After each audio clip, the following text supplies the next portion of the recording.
offering my loving and prayerful salutations at the lotus feet of my beloved Lord.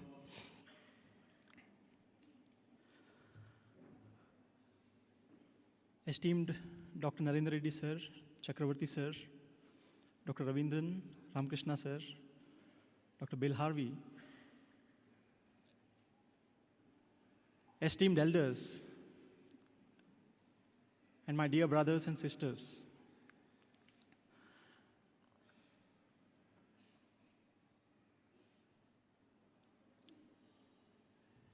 I'm overwhelmed with emotion, standing here at home, standing in front of all of you,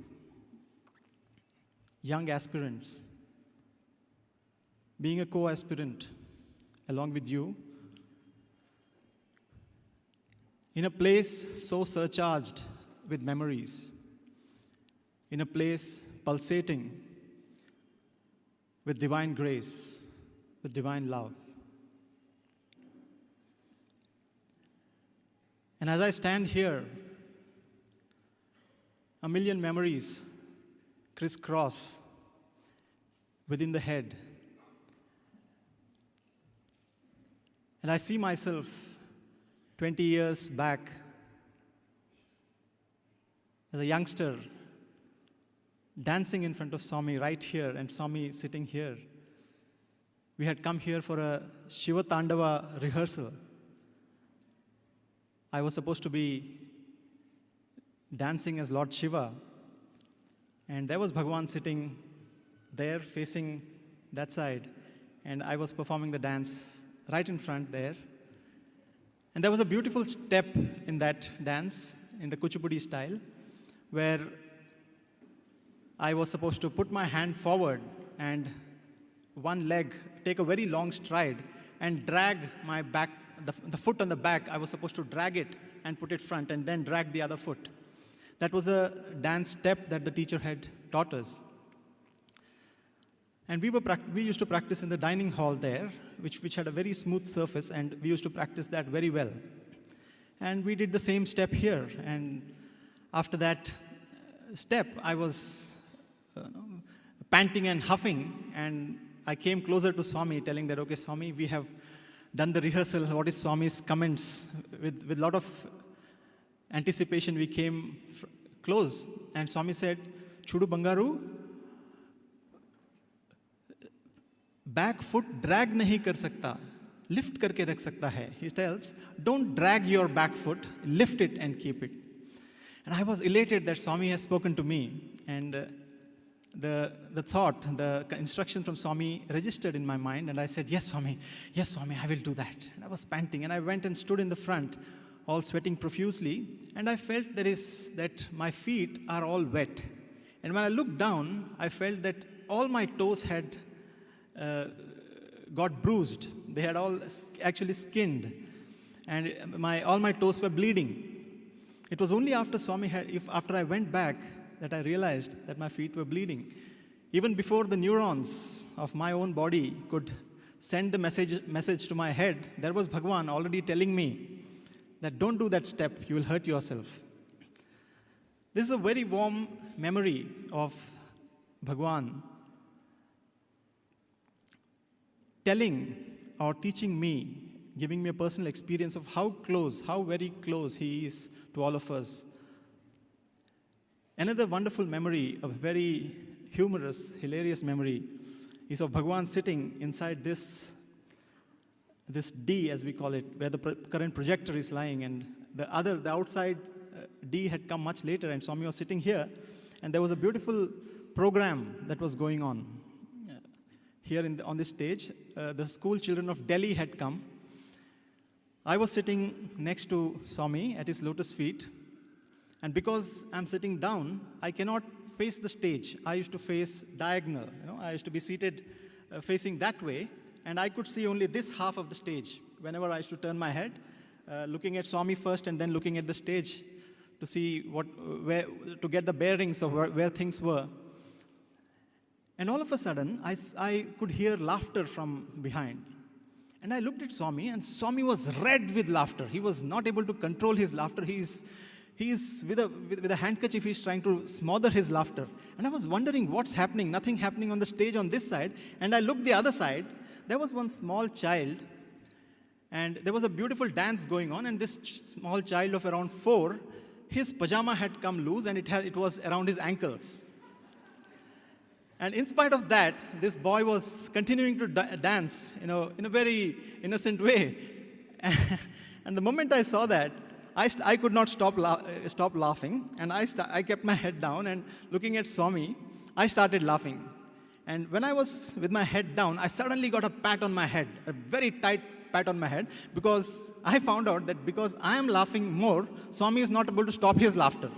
So it was a vicious, I would say, a wonderful cycle of the laughter spiraling out of control. And Bhagwan was so happy, so full of love.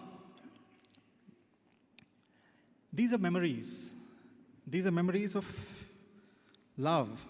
These are memories that he has left with us, that fills us with joy every time we think about it. And he has left a million memories. Bhagwan has led a million lives in one lifetime of the avatar, because he has lived a life in each one of us. Every one of us has got a Bhagavatam in each one of us. We can write our own individual Bhagavatam of our relationship with God. What is the purpose of a divine incarnation? There are many, many interpretations. That he has come down to establish dharma, that he comes down to see that adharma is uprooted. But the most important purpose is to love. He comes to love, to be loved, and to teach us the real meaning of love.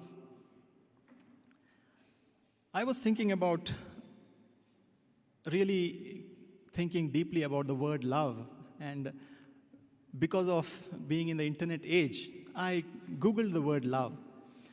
And the etymological root that came out of that was the Sanskrit root of the word love, which is lubhyati. Lubhyati is desire. And I was wondering, how come desire is the root of love? And then came the beautiful saying of Bhagwan. Bhagwan says, the 4 Purusharthas, the 4 pillars on which mankind, the human race rests, are dharma, artha, kama, moksha. And Bhagwan beautifully pairs dharma and artha, that is righteousness and wealth. Wealth should be earned righteously. And he pairs kama and moksha, that is desire should be for self-realization. And that, when that combination happens, when desire gets sublimated for a goal much higher than our physical body, for a goal that is of the highest nature, then that desire gets transformed into love. And no doubt, no wonder then that the root of the word love in English comes from the Indo-European Sanskrit language called lubhyati. And Bhagwan's whole purpose, a purpose of divinity, is to teach us to graduate from this love at the individual level to the level of society, to nature, and to God. Bhagwan gives the beautiful relationship. I'm enamored, absolutely enamored by that relationship that Bhagwan talks about, the Vyashti, Samashti, Srishti, and Parameshti, where God is the supreme, and the individual is but a subsystem of society. Society being a subsystem of nature, and nature being a subsystem of God. An organic relationship, a bio-relationship, if you may. And that is the graduation that Swami does. And the whole talk that the framework for sharing the experiences that I have thought about is how Swami helps us to graduate, to blossom this love from the individual level to the universal level. And that, dear brothers and sisters, is what I feel is practical spirituality. Because with Swami, there is no such definition, distinction of spirituality and non-spirituality. Everything, Swami says, is spiritual. He does not believe in matter and energy. He says everything is energy. Similarly, he does not believe in the non-spiritual and the spiritual, because everything is the spirit and everything is spiritual. Everything is energy. Chaitanya, as Swami always used to say. This is a wonderful retreat, and I have been observing this beautiful image and the radiation of love that keeps coming out of that unity that is shown there with the purity of the lotus. It's beautifully thought out. My salutations to the person who has designed this, and it's a beautiful logo for the retreat. And the very fact that we are talking about practical spirituality for the youth, I can feel Swami smiling with happiness, because whenever youth used to congregate at his feet, he used to be happy, because he used to say, youth are the ones who have a long journey to make. You're long distance passengers in the train, Swami used to say. The elderly, the old will be getting down in the next station or the second or the third station, but you have a long journey to make. And the amount of energy Bhagwan used to spend, whether be it the boys, be it youth from outside, whenever they used to congregate, Bhagwan's energy levels would be youthful. Always, he's always youthful, but he would be energetic, he would be bubbling with joy. You saw the discourse, even in spite of his physical limitations, he was getting up and he decided, I will not sit and speak, I will stand and speak. And he was telling, go get it, kind of thing. The energy that Bhagwan, the enabling, the power that Swami used to infuse into all youth is tremendous. Coming back to the main topic of how Bhagwan helps us to graduate from the individual level to the higher levels, I would share a few experiences, a few small, beautiful incidents that I had the good fortune of being witness of or being part of. At the individual level, we can only relate to Swami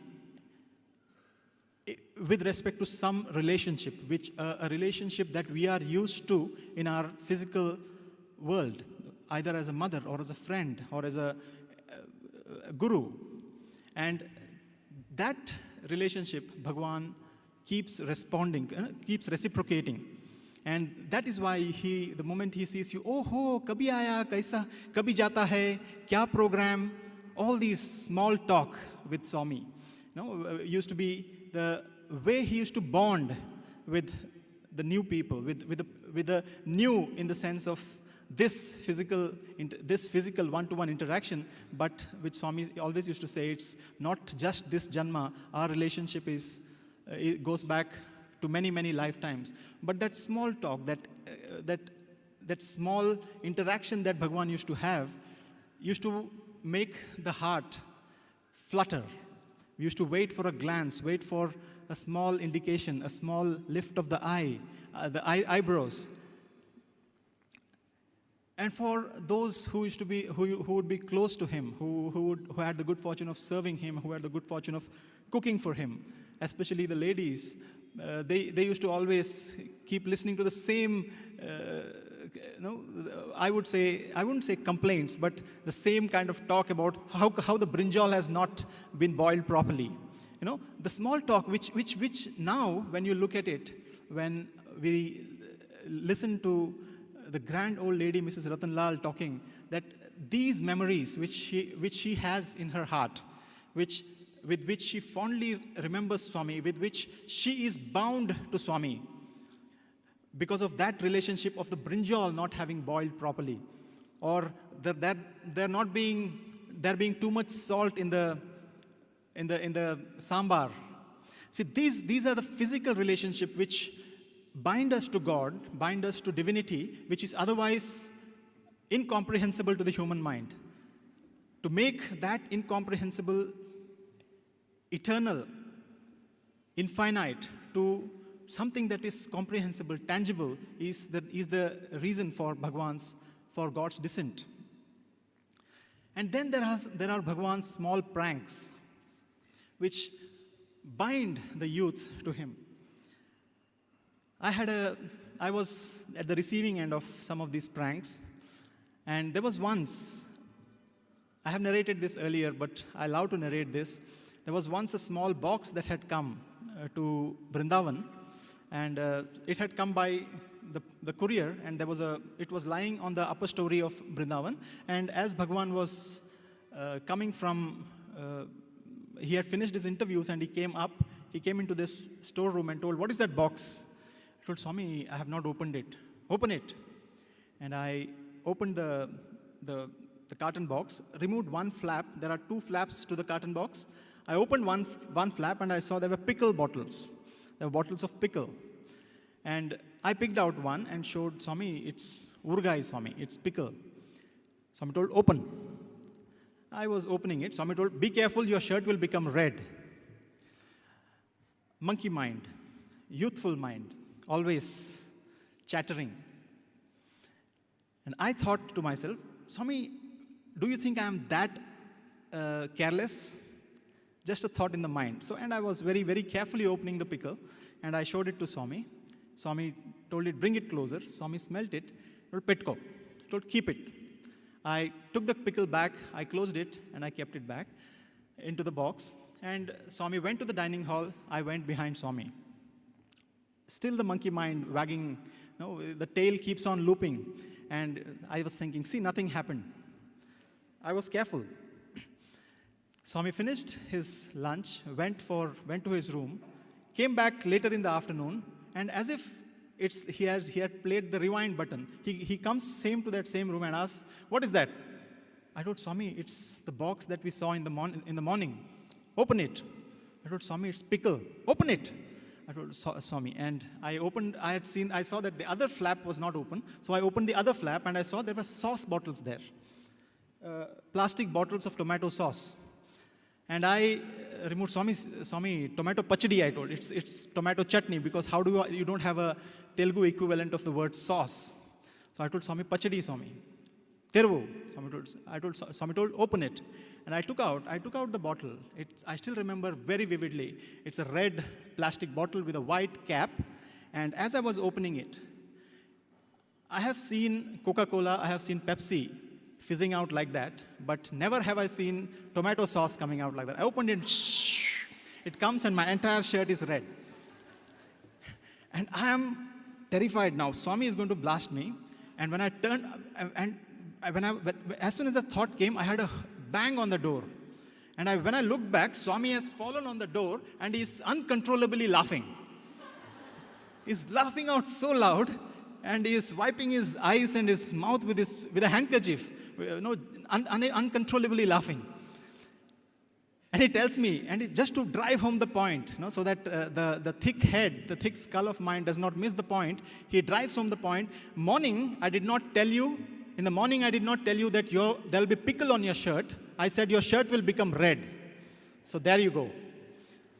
So there I was with red tomato sauce on my shirt. But these memories make God so approachable to a young mind.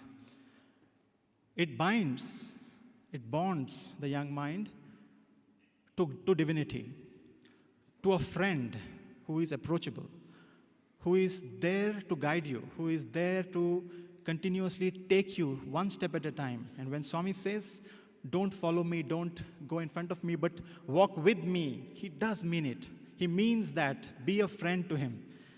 So that was a beautiful incident for me. And that's how he slowly, as you get attached to him, as you learn to derive joy from that divine memory, from those divine thoughts, you find that other things become less and less important to you. The smaller things in life, probably for me, the biggest thing in life used to be drama. I used to be a good actor, and to participate in dramatics used to be one of the most important things in my life. And Swami told one day, when the director of the drama had come in, and he had written a role specifically for me, and I was elated, and Swami said, "Dekho Bangaru, from tomorrow onwards, don't come early for darshan. You can go for drama practice. And do not come early for darshan.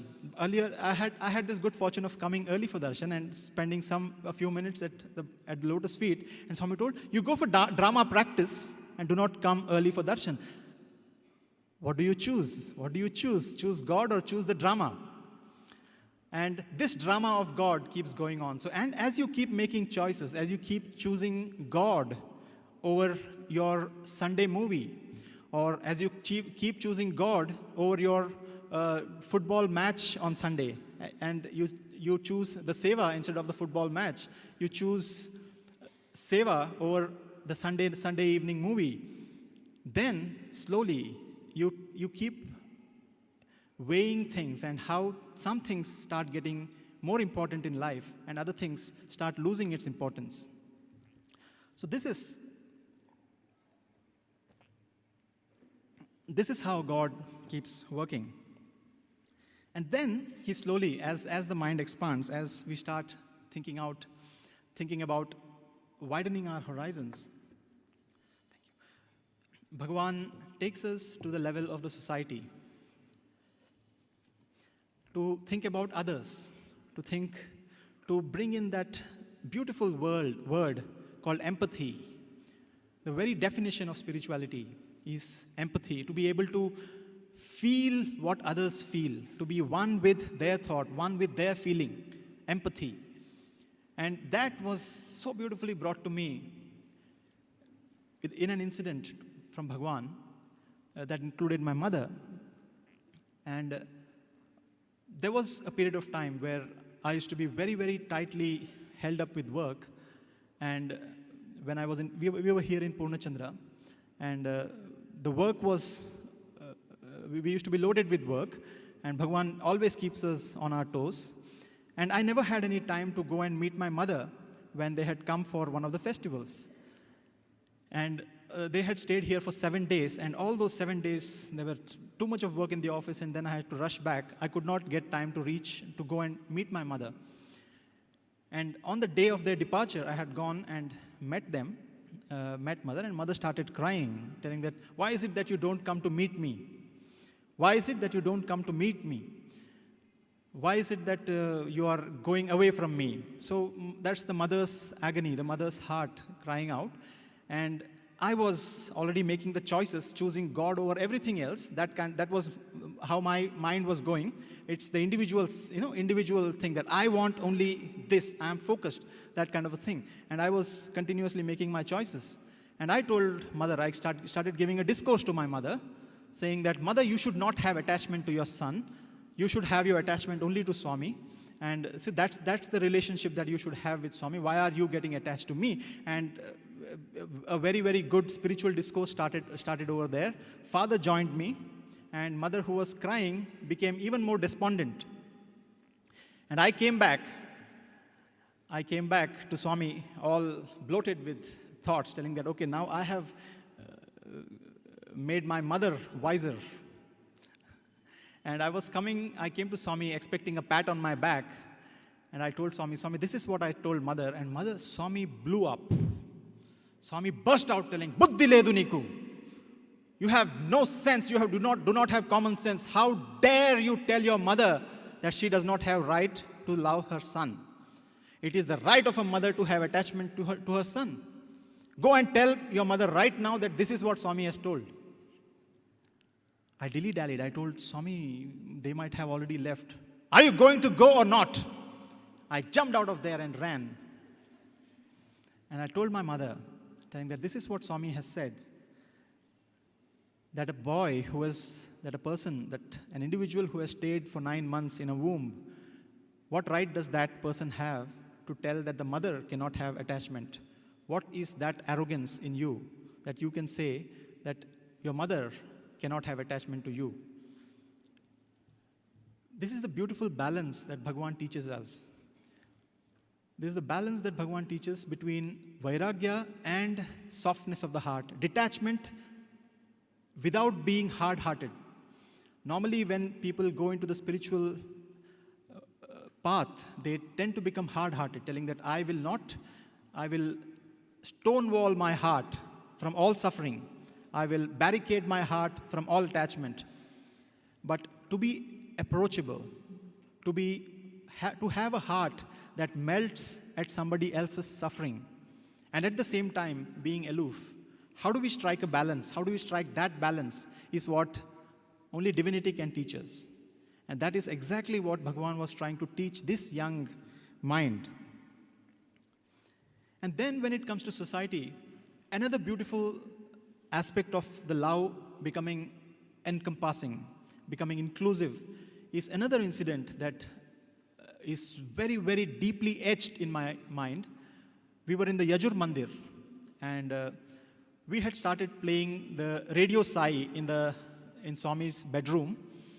In Radio Sai, there was a beautiful program that was going on, where it was a question-answer session, and one devotee from abroad, from the overseas, had asked a question. Please listen very carefully. This was a beautiful incident. Swami says, where the question is, can an atheist get self-realization?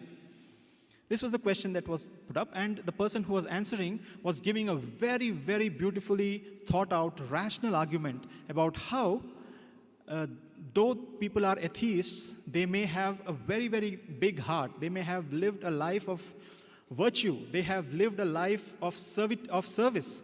They have lived a very, very ideal life. But at the same time, the fact of the matter is that they do not believe in God. They do not have a concept of self-realization. So, bringing the Indian thought into it, the gentleman was replying that because of the wonderful life that this person has led this time, in the next birth, he may get a life, he may be born in a family that believes in God, and his path to liberation, to self-realization, would be smooth. This was the answer that was being conveyed on radio, and Bhagavan was at his desk, at his table, and he was doing some other things. Again, we have got a small mind. I thought probably Bhagavan had not listened to this speech going on, and we individuals go make an attempt to bring the Chaitanya Swarupa, the Sarvagnya Swarupa, the person who is always awareness, constant integrated awareness, as Swami used to call it, Chit. To that entity, we go and bring his attention, draw his attention to the conversation. And I said, Swami, there's a beautiful question-answer going on the video, Swami, on the radio. And the question is, can an atheist get self-realization? To this, the answer is, I could not complete the sentence. Before I completed the sentence, Bhagavan said, Tappakunda avutundi. Dehabhimanam idchipettina vallaki evarkaina atma sakshatkaram avvaka tappadu. Anyone, the question is, can an atheist get self-realization? Swami says, most certainly. Any person who gives up body attachment, it is inevitable that he gets self-realization. See the inclusivity of Bhagavan's philosophy. And how are we going to bring that into our organization, into every aspect of our organization, that inclusivity, without having those tags and labels? We are able to overcome the labels. I do not have the experience in overseas, but I have seen many places where we are able to overcome the tags of Hindu, Muslim, and Christian, but we find it very difficult to cross that barrier of embracing an atheist. See, and here is Bhagavan who says that they are also God. They are also they also have the same equal amount of right to be embraced by me as you who profess to be a devotee of Bhagavan. So can atheist get self-realization? Definitely. Anyone who gives up body attachment, it is inevitable that that person will get self-realization. Going into the definition of what body attachment is probably a topic that you would like to discuss as part of your practical spirituality thing. So I would leave that to all of you. Another beautiful, the next level where Swami takes us is to the level of Prakriti, that your love is not just limited to society, to the human society, but to all living creatures. And how the expansion of love, as Swami calls it. One day Bhagavan was sleeping, and in the middle of the night I heard Swami telling something, giving some instructions. And I got up and went. This was somewhere in 2001 or 2002. And Swami says, Nilupettu, Nilupettu, keep water, Kukka inindi Nilupettu. He's telling the dog, the female dog, has given birth, keep water. I wasn't able to understand what is Swami trying to say. I'm asking Swami, do you want water? What should I do? And he is at a different plane. And Bhagavan says, keep water. The dog, again and again he's repeating, keep water. The dog has given birth.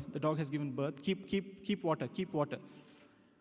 And this went on for some time, and then Bhagavan stopped talking, and then I went to bed. I also went to sleep. 2 days later, there was no discussion about this. There is never a way in which you can ask Swami what it was. We normally don't ask these questions. And Bhagavan, 2 days later, Bhagavan shows me a telegram from a devotee telling that my dog has given birth to 7 pups, a litter of 7 pups. And he shows me the letter and tells, Neelu pettu deenki annanu. Saying, it is for this that I was asking you to keep the water. So what is the level of consciousness of our Divine Master?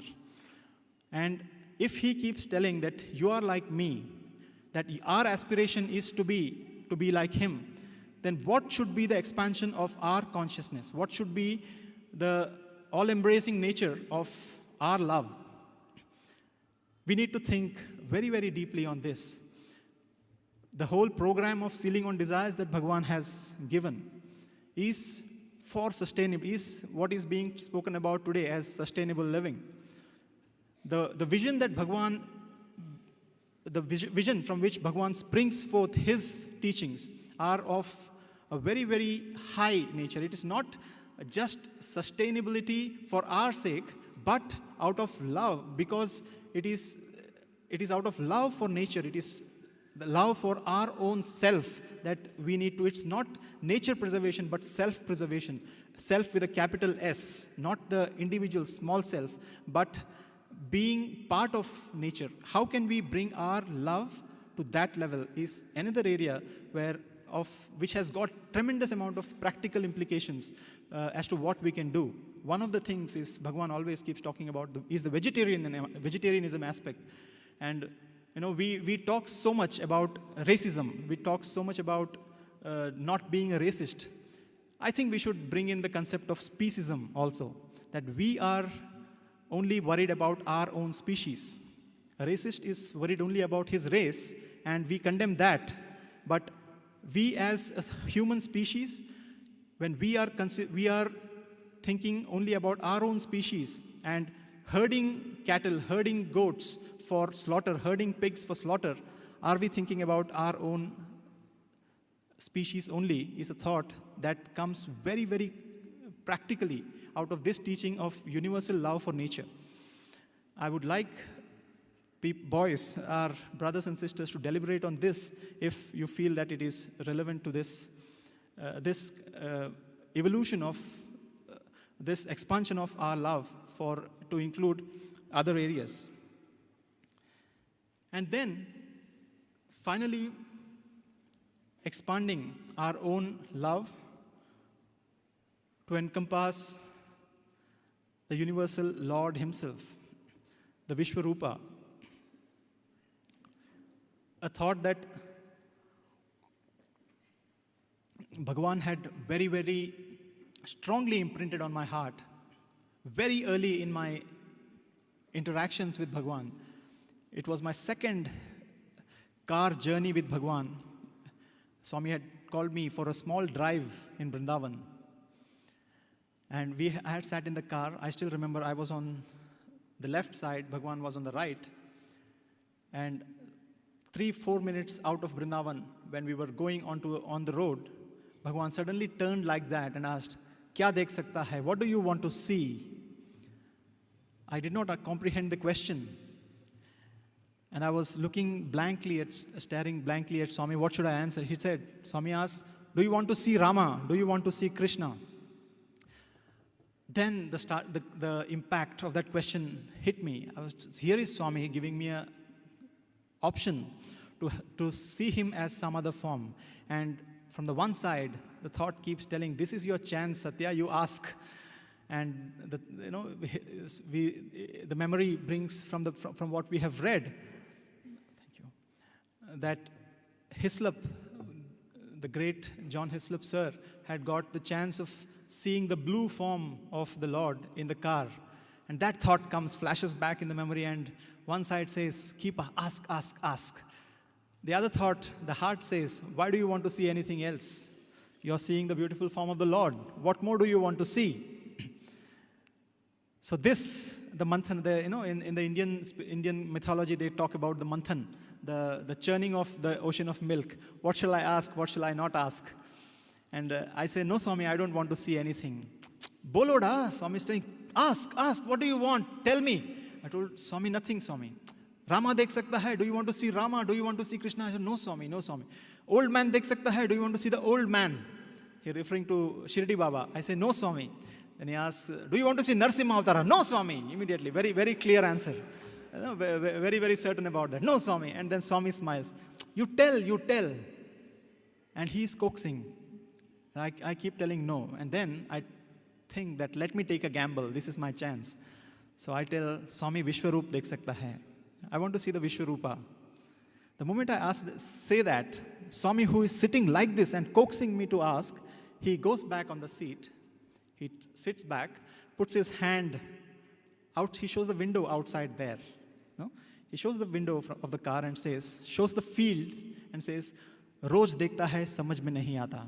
He says, you are seeing that every day, but you don't understand. I was dumbstruck. A young man of 22, unable to comprehend what Swami is saying, he's showing the field there and says, you are seeing the Vishwarupa every day, but are unable to comprehend. I have been looking out of the window for the last 15 to 17 years, trying to decipher that answer. But it is going to be an inquiry of a lifetime, I know that. And I know that all of you also know that. To be able to see God, to be able to see that unity is the essence of all spirituality. To be able to see that oneness is the essence of all spirituality. And after this whole car ride, when Swami came back to Vrindavan, he was going to the dining hall. Mrs. Ratanlal was standing in the front, and Swami is doing this. Dekho. I mean, he's telling that, just look at this boy, just look at this boy. I was following Swami. From behind, I can see Swami's hand going like this, and going by experience, I know that he is indicating that just look at this fellow, that kind of a thing. And Mrs. Ratanlal comes forward. What did the boy do now, Swami? With that expression, she comes forward, and Swami says, Swami seva ka avkash mila hai, moksha ke bare mein puchta hai. He has got the good fortune of doing Swami's seva, and he is asking about moksha. Just 40 days or 50 to 60 days of my interaction with Bhagwan. And that's the message that Bhagwan drives home. That you have got a chance to serve. Seva ka avkash mila hai, moksha ke bare mein puchta hai. The balance that Swami brings, if you're going to one direction, how he pulls you back to have a balance in life. If you're going too much into activity, he will pull you down telling that where is your spiritual sadhana. If you're going too much into spirituality and only meditation, he will pull you back telling that where is your contribution to society. That balance that Bhagwan is able to bring, that balance is the practical aspect of spirituality that all of us need to really reflect on. There's a beautiful, my favorite shloka of the Bhagavad Gita.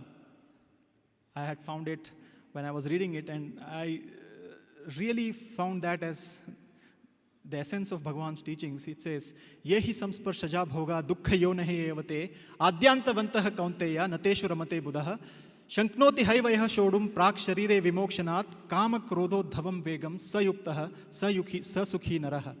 Yehi samsparshaja bhoga, any indulgence that comes from the senses. Yehi samsparshaja bhoga dukkha yonahe evate. It is the origin of sorrow. Any indulgence that comes from the senses is the origin of sorrow. It has got an beginning and it has got an end. The wise do not indulge in those things. The second thing says, Shanknoti haivayava sodum praksharire vimokshanat kamakrodho dhavam vegam sayuktah sasukhi naraha, which means anyone who is able to conquer the torrent, that storm of kama and krodha, of desire and anger, before he leaves this body, is a happy man, is a yogi.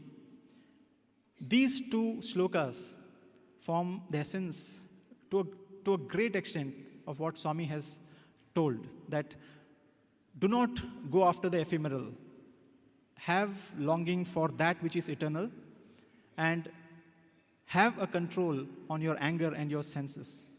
These two are very, very practical suggestions. And with these few exhortations about which areas of practical spirituality you should be thinking deeply about, I bow down again to Swami for having given this wonderful life, this wonderful opportunity to have served him and to continue to serve him. And I thank the organizers for having given me this chance. Jai Sai Ram.